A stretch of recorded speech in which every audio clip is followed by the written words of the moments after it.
यार मैं वीडियो सीने पे हमेशा लेट करती हूँ, बट क्या करूँ यार, बिहू है ना, बिहू बहुत ही मतलब मज़ा आता है इसमें, तो थोड़ा बहुत लेट हो गया, सॉरी।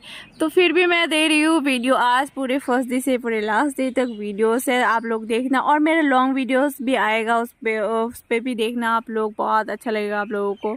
और बिहू के फर्स्ट डे पे ना इतना ज़्यादा काम होता है, झाड़ू पोछा और बहुत कुछ होता है, और पीठा बनाना, बहुत ही ज़्यादा काम होता है। और बिहू में हमने ट्रेडिशनल ड्रेस पहन के मैंने 1-2 वीडियोस भी बनाई है, दोस्तों के साथ भी बनाए हैं, और मतलब थोड़ा बहुत। और जैसे कि मैं एक ट्रैवल लड़की हूँ, इस वजह से मेरा नियम थोड़ा सा अलग है। हम सारे लोग मंदिर पे गए, पूजा किया, प्रसाद ली, और गांव के पूरे लोग सबके घर जाते हैं, गांव में घूमते हैं, गांव में सबके घर जाते हैं, डांस करते हैं, गाना गाते हैं, और बहुत ही मज़ा आता है हमारे बोहाग बिहू में।